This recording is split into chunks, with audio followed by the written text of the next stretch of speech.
that we have done as a member of European Parliament. And I hope that this meeting will be a source of inspiration for all participants and will give the impetus to achieve radical social transformation that will promote mental health and that it will promote also the support of caregivers. Thank you very much for the invitation and for the opportunity to be with you today. Thank you, Dr. Kimbouropoulos. That was a very nice opening statement. I would like to point out, because I see we have some questions here, that it would be much better to have all the presentations and then have a discussion with all the questions that you possibly have.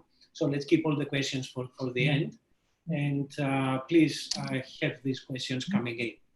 Now I see that Haris Kontouros has connected. Hello. Haris Kontouros is from the European Parliament office here in Greece. And I would like to invite him to give a short 5-minute opening statement. Please, Haris Kontouros. Thank you very much.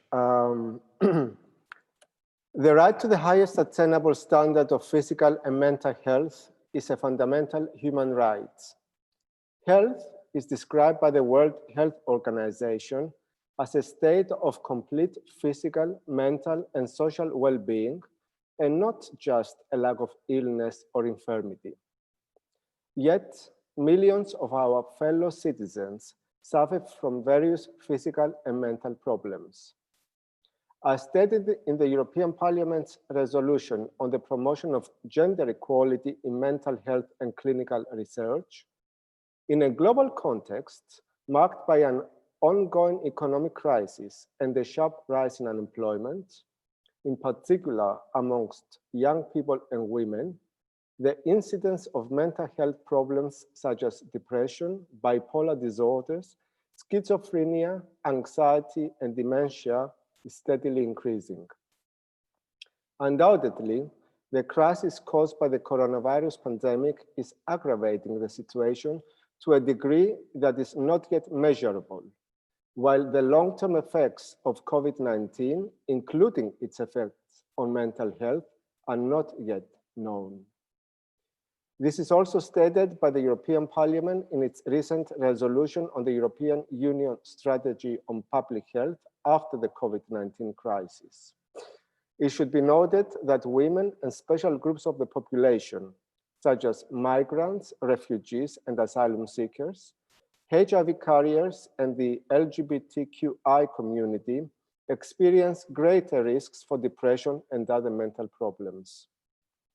Transgender people, for example, are still exposed to forced sterilization in gender recognition procedures in 13 member states, with severely negative effects on their physical, psychological, and sexual and reproductive health. In these conditions, millions of our fellow citizens undertake on a daily basis the care of their loved ones, putting into practice the noblest feelings of altruism, solidarity, and humanism. Beyond these noble feelings, however, the stark reality is that often care at home from family members is a necessity due to the lack of financial resources to hire professional caregivers or to resort to specialized care centers.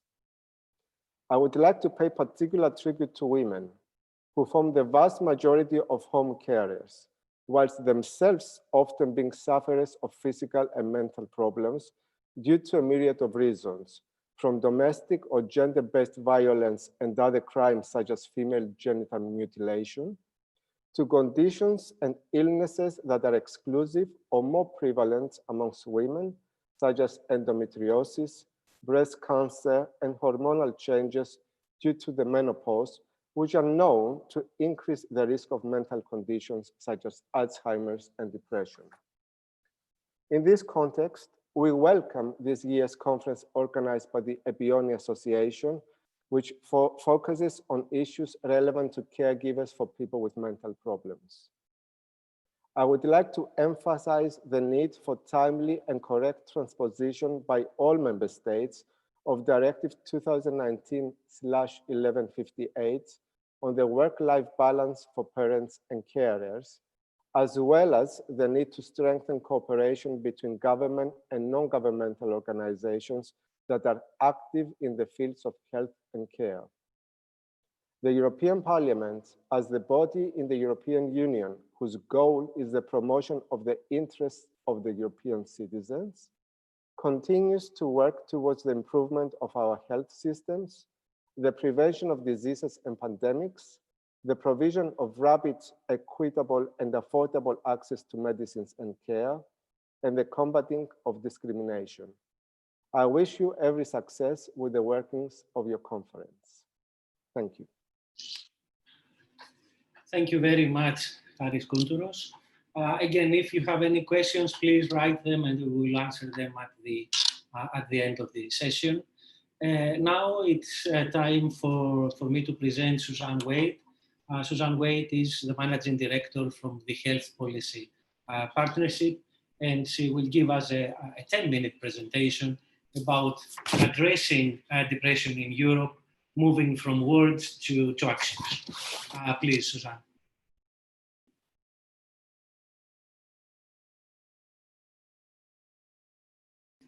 You're muted.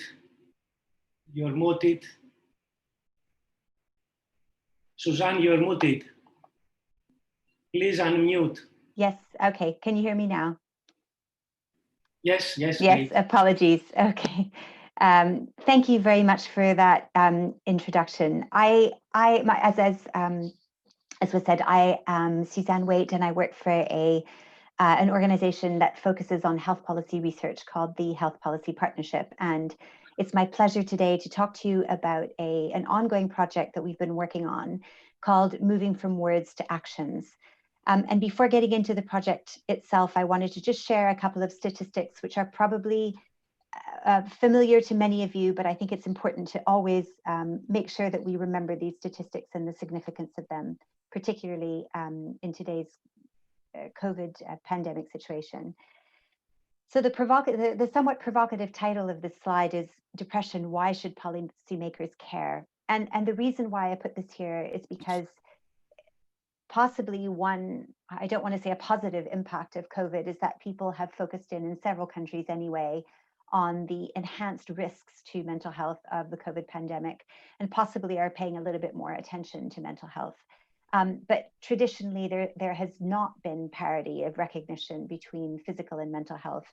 And there needs to be, despite many positive efforts, including those at the level of the European Parliament and the European Commission, there needs to be an enhanced focus on the impact of mental health, the risks of mental health, and ways to prevent it and address it within our populations. So why should policymakers care amongst all the different health priorities about depression in particular? Well, firstly, the numbers are staggering. More than 35 million people in Europe are estimated to be living with depression. And we know for certain that this number is most likely an underestimate due to the fact that many cases are undiagnosed.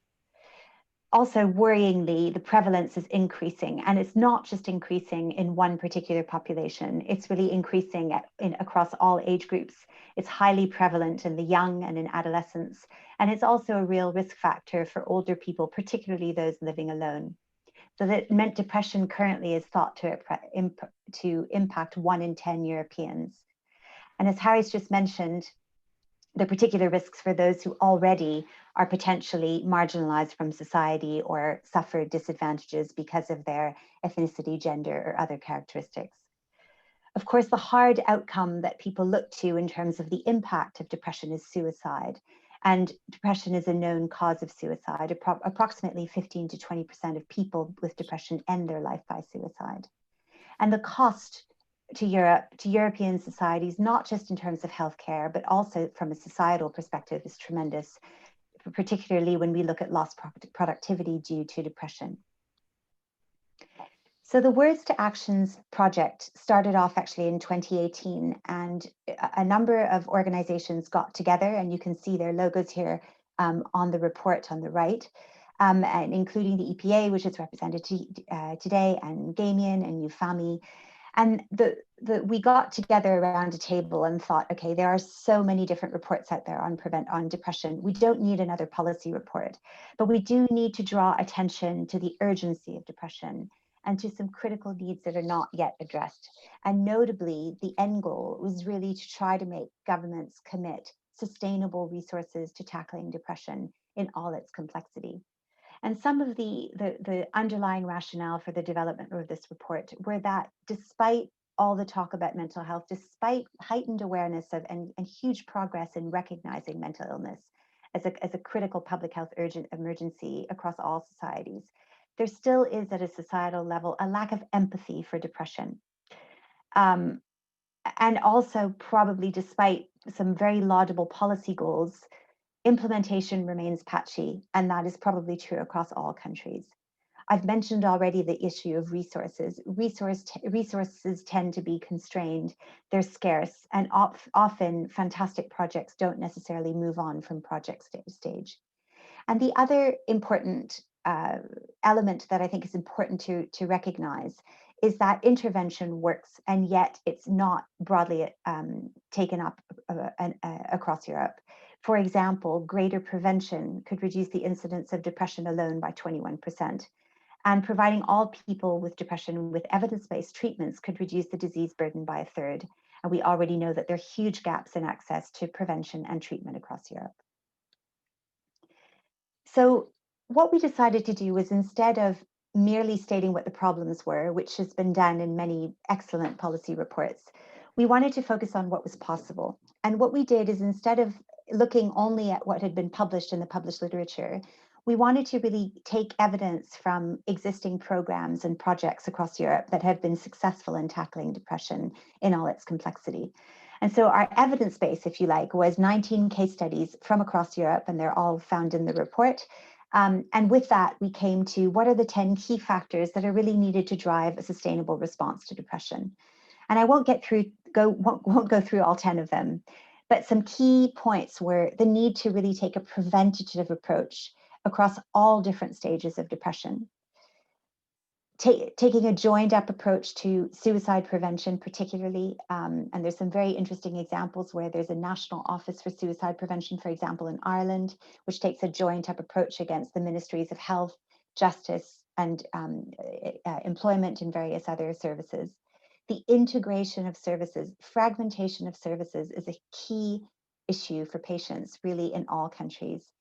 And the potential of digital tools and data, and the need to collect data and use data to improve practice, which has probably been shone in light of the COVID situation. And using language that resonates, in similar language, whether it's a police officer dealing with someone who's depressed or at risk of suicide, an emergency worker, a psychiatrist, or a general practitioner. And finally, the recognition that the whole family is affected if there's someone with depression. And we really need to take a whole family approach. And for me, one of the most striking messages, and something that we've tried to embed in our work currently, is the difficulties that people who face depression or who have depression have in actually accessing appropriate care. And this is something that a really fantastic quote that was mentioned by a very innovative program in Scotland called STEPS. When people are made to jump through a lot of hoops to obtain appropriate diagnosis and referrals, they may lose hope and effectively lose out on timely treatments. And that fragmentation of care, we lose people along the way in the care pathway of depression, and we need to find ways of getting people into the system and providing them the support that they need every step of the way. So the campaign, what we've done on the basis of the report, is to try to continue to communicate the main messages in the report and continue to share the best practice that's contained in the report. So just to show some of the outputs we've developed is, first of all, they're all on a website, which is hosted by Gamian, and you can see the link below. There have been a number of policy briefs to really focus in on specific issues like innovation of services, a joint approach, the need for integration, depression in young people. We've had a blog series, we have a Twitter account, and there's a video which will be launched this year on World Mental Health Day.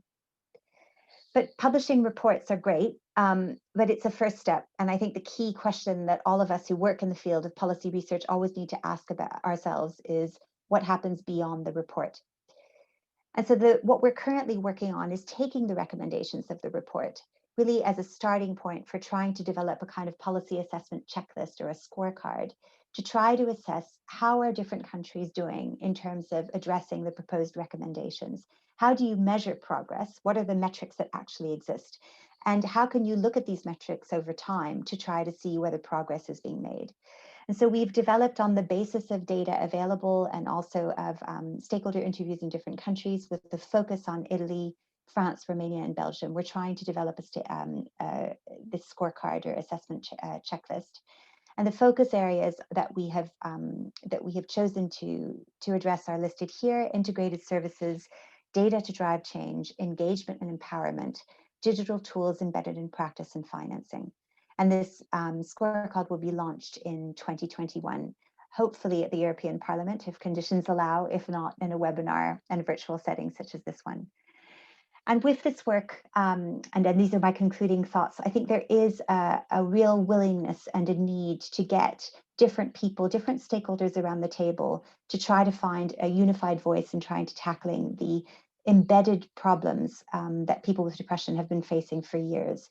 Just one thing would be to get the primary care and psychiatrists around the table to develop joint guidelines, for example, to try to recognize that from the reality of a patient, the fragmentation of care, the fragmentation of services just doesn't make sense, and to really take a truly person-centered approach.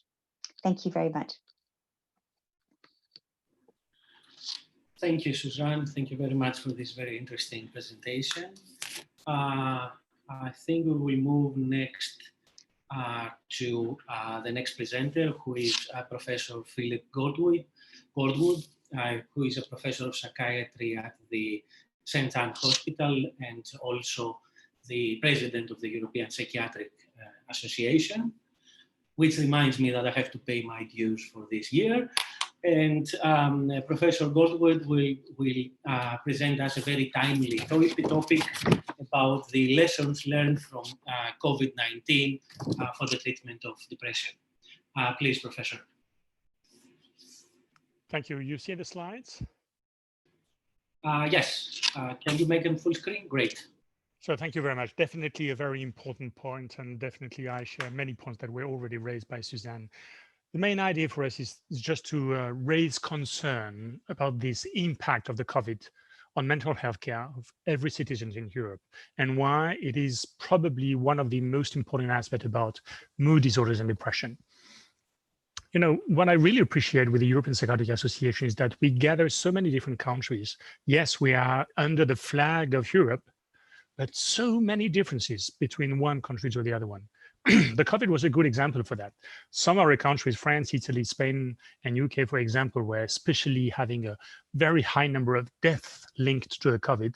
And that means we really have to share what was the problems, what were the solutions that were proposed, and try to use the good ideas that were developed by the others. So why the COVID had a specific impact on mood and depression? Well, you know, it's a new agent. And when you don't know things, unknown really is what builds fear on the long term. Furthermore, the speed of contagion initially in March was so high, everybody got this idea that they could be touched by the virus. Probably one of the most important points is usually for our patients, we try to promote any kind of social interaction because we know this is how they're going to feel better. But this time we ask them to stay at home. And when you are isolated and you don't have so many networks to help you cope with depression, definitely makes a lot of damages. The only thing you could do was playing online, getting to the shop and buy alcohol, tobacco, to make it a little bit caricatural. But all of these are really pushing for the risk of depressive disorder. And while we had all those increase of risk, what were we able to propose to our patients as mental health care providers? Difficulty to get to hospital. Once you get to hospital, usually say, sorry, we cannot have a face-to-face visit, and then just have me a phone call. And if you have this phone call, usually with a 2 weeks delay. So an awful type of response. Of course, that was explained by the situation, completely new, where we wanted to be able to offer everything to everyone, but of course you can do that when you change completely the modalities. And all of these really are the lessons we have to learn. So definitely change where expected. Maybe we should begin saying that why patients with depression or patients with some, or subjects from the general population with some depressive symptoms were especially at risk because of this COVID. So that's a little bit simplistic, but I want just to see when you face a crisis, you need a little bit of energy. You have to feel sufficiently intimacy so that you feel sufficiently right in order to adapt to the different problems, find the support which is needed, and then have confidence in the future. If not, you're not doing anything. And without getting into too much details, all of them are in fact using your strategies relying and damaged by depressive disorder.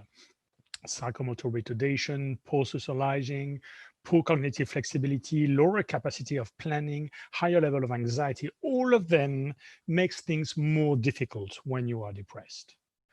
So let's get to practical data, because we know it's not only about wording, it's also about facts. That was a population done during the pandemic by a Danish sample who was in fact really the replication of another study made 4 years ago. And as you see, when you compare the upper part of the graph compared to the lower part, there is a big shift on the right, showing that the level of poor confidence, poor self-esteem, higher weariness, higher level of anxiety, all of them were shifted to the left, to the right. So that means that the amount of symptoms, no disorder there, the amount of symptoms was higher in the general population. Not really a surprise.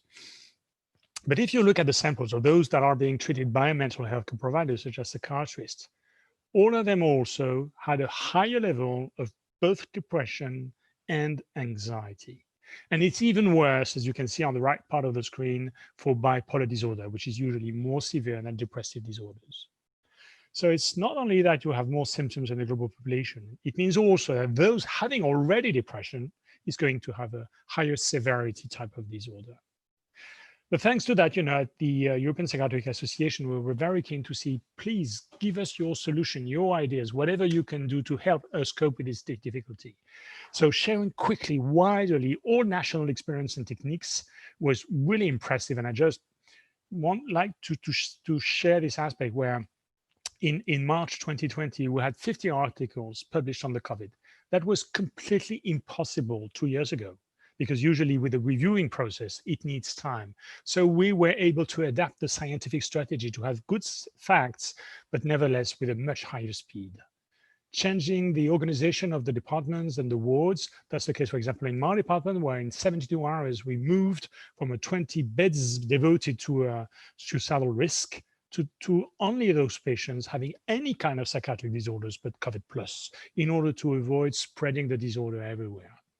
Adapting to this new type of modality, teleconference, video conference, that we usually hate, and we like so much to have the face-to-face interview, but then it was definitely needed. Proposing secured, reliable resource centers. With this period of fake news, 90% of the information which is shared is completely wrong. And of course, it increased anxiety, which increased the damage that it can be done. So that was very important. And having this capacity to collect all the impact of these difficulty were important. Another very scientific data, we know that we were not able anymore to propose this face-to-face cognitive behavioral therapy, which is usually very useful for depressed patients. And so there was a meta-analysis showing that when you do that with a tablet, which is quite incredible, psychotherapy, without seeing any kind of psychologist or psychiatrist, the point is, with this type of approach, you have even higher efficiency. So that was for us really an eye-opener. It means we can do a lot in this way. That's 3 examples, and I will finish on these points about what the EPA promoted in order to find solutions a bit quicker and with a more shared approach. So we developed one of these resource centers. There was many of them, but while it was under the flag of a serious association, patients, but also caregivers were more able to get there, knowing that all information there was validated by knowing people and experts on their fields. The second part is about, we are learning such an incredibly new process. We need to gather and collect all this information to learn, to see what we could do better for the next wave. And definitely, at least in France, the second wave is now coming. And we did that with a COVID study, which is an international study. We have now more than 70 countries, more than 10,000 participants, and we are assessing the mental health care now.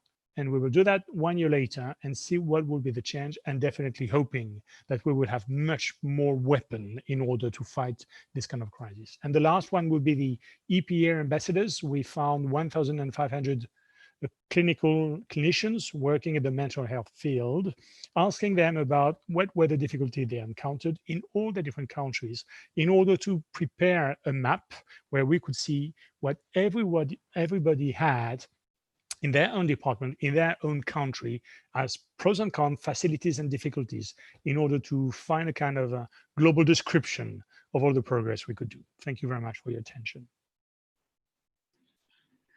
Thank you, Professor Gorwood. Now we will go on to the next speaker. However, Professor Gorwood, I would like to direct your attention to the chat section where one of the attendees has a very large French text that I cannot really understand. Okay, maybe, I'll have a look. Maybe you get a look to that, and then we'll answer that after the end of the presentations. Sure. The next speaker is Mia Manico Mia Manico is the president of the European Federation of Families of People with Mental Health Illness, and she will give us, is she online, Mia? Yes, I don't see video, but anyway, she will give us a presentation about the family caregiver burden and depression. Mia, please. Okay, good afternoon, everyone. And thank you for the invitation. And I'm speaking today on behalf of family caregivers. Next slide, please. And very briefly, something about YouFamily. So YouFamily is a non-profit organization with an ongoing commitment to improving care and welfare for families affected by mental ill health, and mission is to be the voice of family members of people affected by severe mental illness at the European level. Next slide, please. And here you can see YouFamily's strategic pillars for 3 years: advocacy, membership, research. Next slide, please. And we have 38 members in 24 countries, and here you can see logos of YouFamily members. Next slide. And as you all already recognize the depression and burden of family caregivers, you can see it also here on my presentation. So 1 in 5 feel so exhausted that they cannot function properly, and 1/3 feel depressed. Next slide. And it's a very long-lasting process to be a family caregiver. We see that family caregivers have typically cared for their loved one for 15 years, and more than 1 in 3 family caregivers are at the point of reaching breaking point. Next slide, please. And 1 in 3 feels isolated and lonely because of the situation they are in. Next slide. And also YouFamily and the London School of Economics, we conducted this kind of COVID-19 survey. And as you already saw from earlier slide, it's obvious that outcomes for carers are poor. And in this survey, there is an increase in their situation from a negative perspective. For example, levels of loneliness in family carers appear to have increased. And you have some amounts here. Next slide, please. And it's amazing that the mean number of hours per week caring is 58 compared to an average of 43 hours pre-pandemic. So you can recognize the hours, what there are now. The last one, please. The previous one, I mean. And the quality of life scores for family carers lower than pre-pandemic. And more carers also appear to be experiencing problems with their physical health. And more carers have had at least one contact with online or telephone support during the pandemic. Next slide, please. So if we look at this kind of overall communication, there was very little, if any, at all mentioning or recognition of family carers. And this is something it really has to be rectified. And especially this view of massive economic burden for carers. And here you can see this project Eufami was involved, and I want to raise your attention on the lesson number 7, take a whole family approach to care, which is very important because depression, you already mentioned it, can affect the whole family, and therefore treatment should focus on the whole family, not just the person affected. Services that support carers are particularly important to protect their health and well-being. Next slide, please.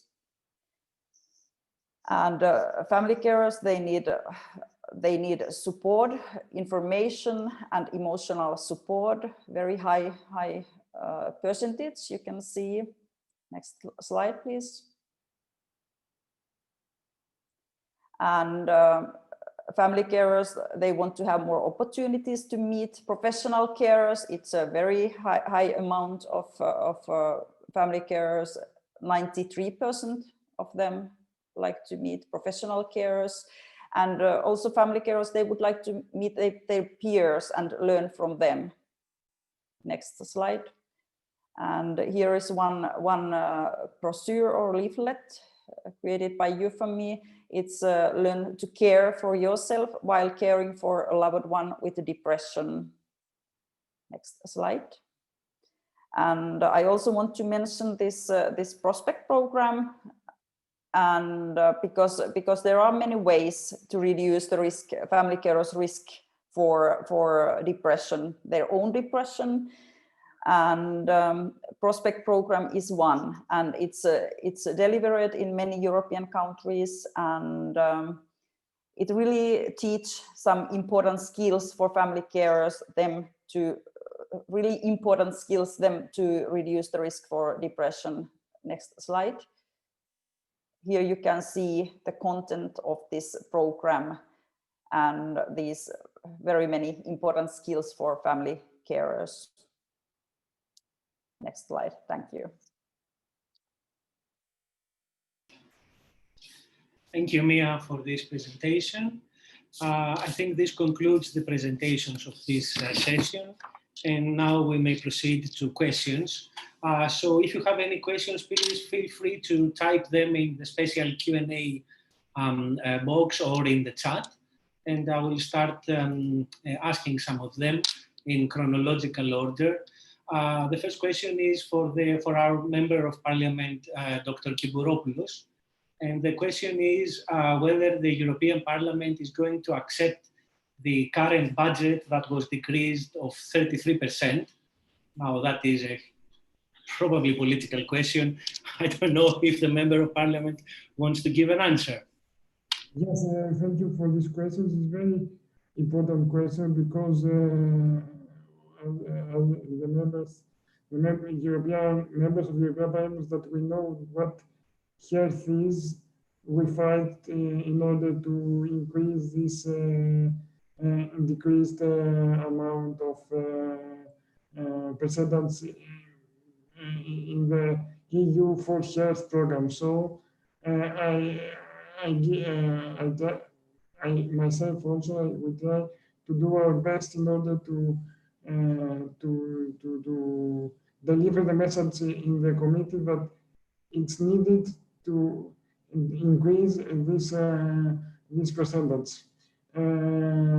Because we need to fight not only for depression and affective disorder, but also for health in general. So to be sure that one of them that we fight to increase this portion of the next EU generation program. Thank you for this answer. The next question is for Suzanne. And the question is whether whereas the cultural environment is important in depression and its treatment, how do you envisage to harmonize the global approach, and how do you envisage reaching the policymakers from the EU member states? So yes, I think obviously the cultural, there's a huge cultural component, I think, to the vision for mental health, perceptions of mental health. Stigma was mentioned, has a huge cultural component. And even the position, and I'm not the best person to speak, I'm sure Philip could speak to this much better than I can, but the perception of psychiatry varies considerably from one country to the next. The role of psychiatrists varies considerably from one country to the next. If you look at Eastern Europe versus, it's not the right division, but East and Western Europe, there's a huge tradition of psychiatry that may be, vary, sorry, I got a notice to be that I was being recorded. So there are huge components. I think there are components in terms of the perception of depression. There's cultural perceptions that are different. There are cultural norms that are different within the delivery of healthcare and the role of the psychiatrist and the perception of the psychiatrist and of psychiatrists, of antidepressants, of suicide, I mean, of death, you name it. I think the cultural components are huge. So how do you have a pan-European approach? I think that there's always the role for a pan-European approach or pan-European recommendations or overarching principles. And there's real strength in different countries coming together, taking their local context into consideration and thinking what are common themes and what are common issues that we can deal with. But the strategies to address these have to be localized, without a doubt. They have to take into consideration the local parameters, the local culture, the local nuances, and also, frankly, the resources available and the model of care. If you have a model of care that's very primary care based versus a model of care where you can have direct access to a specialist, then the solutions proposed are going to be very, very different. Your social security systems are going to be very, very different. So whatever financial compensation, for example, or support structures may be available will vary from one country to the next. So I think it's a combination of a steer at the pan-European level, at the international level, with local implementation and local engagement of national stakeholders. Okay, thank you.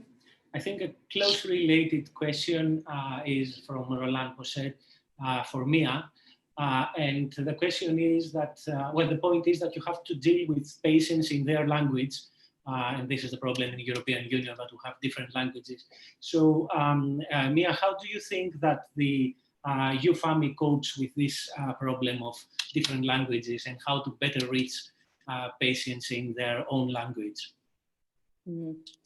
It's always some kind of challenge, but there are 22 countries now inside UFAMI, and sometimes we work very closely with our member countries, and they sometimes and this kind of social and health issues, it's dealt with. Some things are dealt in the national level. So there are this kind of materials and discussions UFAMI is dealing with our member organizations, and it's very important sometimes to translate these materials in the native languages, and it's both sides. We collect information from the different countries, and also UFAMI.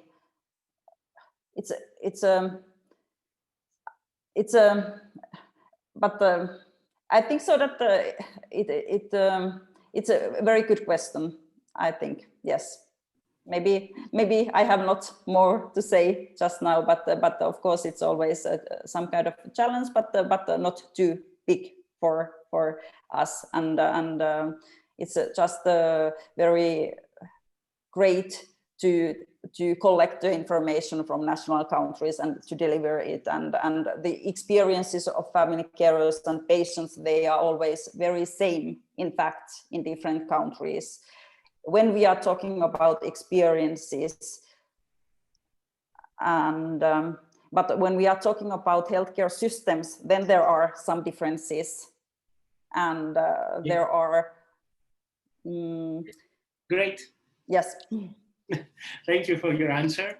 I think I'm allowed to also ask a question, primarily to Professor Goldwood, and then to Dr. Kimpuropoulos. I think the pandemic has accelerated the need for telepsychiatry and service delivery with the use of new technologies like the internet. However, the legal issues are still unclear, and we don't have guidelines yet. I think the APA published a guideline, the European Psychiatric Association, correct me if I'm wrong, I don't remember a guideline. So does the EPA have any guidelines in preparation about telepsychiatry? Are we going to collaborate with UEMS about framing the legal issues of telepsychiatry? Is the European Parliament going to endorse a European directive or legislation about how we provide medicine through internet? That's a lot of questions, is it? Thank you for these questions. But even worse, I will not answer directly to your point, because I would like just to pick up all those beautiful proposals that were done and the questions that were already raised. What I understood is that there's a lot of concern about the point that we are all different. We have a different social, cultural background. The amount of money given for dealing with mental health care is extremely different from one country to the other one. The way we express depressive disorder, the facility to get access to a mental health care provider is extremely different from one country to the other one. And as we said, the languages are also different. But let's make it short. That's the beauty of it. And it has a name. It's called Europe. And that's what's fantastic about it. We are learning from neighbors having different problems, dealing it with different attitudes. And then we find the limitations of one and the other, the proposals from the others. And then we join these efforts together in order to find common ways. The other very positive aspect of Europe, and I really appreciate much, is the point that, of course, we will not make one solution for everyone that fits all. We all know it doesn't work. But we really have to be very sensitive to the point that some European countries are much luckier than the other ones. And we also have some European countries for which just the amount of the gross product given to care for mental health disorder is incredibly low. And in this aspect, I think that we could have a benefit of a law, of a decision where there is a minimum. And, when you have to struggle with heterogeneity and a lot of different types of frames, it's nice to know that we have a kind of limit where we think that it is absolutely needed that you have somebody when you have a psychological distress situation where you need any kind of support. So just for your question, yes, both aspects are definitely correct. I agree with the point that we've been developing incredibly importantly the amount of e-health techniques. The slide I showed about e-CBT being more efficient than face-to-face CBT, for me, is incredible. It means that it's not only, doing not so bad. It means everybody can do that. Even if you work late on the day, you will not miss any kind of visits that is needed every week to have an efficient CBT. So it offers a lot of opportunity. And that's the good point with crisis, Of course, there is some damages, but also so many lessons to learn. And thank you for last point about what about the difficulties with ethics, with the freedom, respect, and all these situations. We are extremely sensitive to that because we know that, when you offer a tablet to a patient, well, the protection is not as high when you are in a closed room, all completely protected. And as you just mentioned, we need to create a new surrounding that makes it more comfortable. Without giving any names, we all know that Zoom is fantastically efficient, but we also know it goes directly to the Chinese government. Why not? I have nothing to be private about, but it's not completely safe. So it probably means that we need a little bit of more organization, and that will be for the next future, I hope. Thank you. Thank you for your answer. I don't know if Dr. Kymbouropoulos has a comment on that. Of course, thank you for this fantastic question. I think that it is very exciting to be both politician and psychiatrist in this, and have this theater, because you can understand very well many aspects of the daily life of people and citizens of Europe. One of these questions, one of these aspects is also your question. But before I answer your question, I would like also to add up some remarks on the question of Ms. Susan about how can we harmonize a global approach and what is the policy making in EU member states. I would totally agree with Professor Gorwood that is a difficult procedure, but we can do it. We can make it to be done if we cooperate, if we, as politicians, and you, Mr. Gorwood, as a professional on mental health issues, can cooperate on a high-level procedure to find common ways. Because as politicians here in Brussels, we try and we made a first attempt to create, with us some other colleagues, to create a committee, interest group that we called, to create a common European health policy. This is the first step in order to have the common policy making procedures in every aspect of health, because health, as we can understand it as professionals, it's not only medicine treatment, it's the social environment. It's the environment that you have to work, to be safe, to feel safe. Therefore, we need to create, to make the first steps for a common European health policy. About your question, Professor Kokas, I think that as we professionals, we need to trust applications, and at this moment, we need to trust application and platforms that deliver that deliver the message that we have the protection of your data. So we cannot have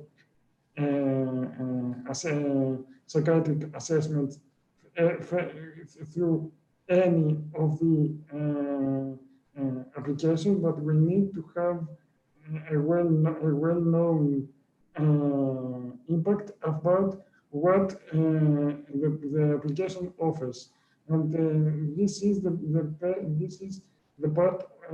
part belongs to the professionals. Furthermore, on EU level, we try to create the framework of digital data protection, because we think that is the future of telecommunication, and we need to protect it before it is created. Thank you very much. I think Nico. Yep. I have a question for Philip. Of course. Philip, you said in your presentation a word, losing Caregivers. What is that? Yeah, sorry for the technical word. Caregivers is giving time. You know, these are the kind of benchmark where you are, you know, you have to wake up in the morning, where you have to take your time, your meal. And those time givers are usually completely destroyed in a crisis period. And that means, you know, when you have nothing to do during the work, why would you wake up at 7 in the morning? No really specific matter for that. And losing that, you are probably more lost. So it disrupts your circadian rhythms, your biological clock. You are technical now. Yes, absolutely. Yeah, okay. Okay, I think this completes the session. I would like to thank all the presenters. I would like to thank, of course, all the attendees for joining this, this session. I don't know if someone from a Peony group would like to make a comment or a closing remark. I hope next year the session will be done physically, on a physical setting, not virtually. Where Harris is at the moment. Yeah. Yes, okay. Thank you, everybody, and have a nice afternoon, a nice evening. Thank you very much. Bye-bye. Bye. Bye. Thank you. Thank you. Bye. Thank you. Thank you, Wade. Thank you, Susan. Bye. Bye-bye.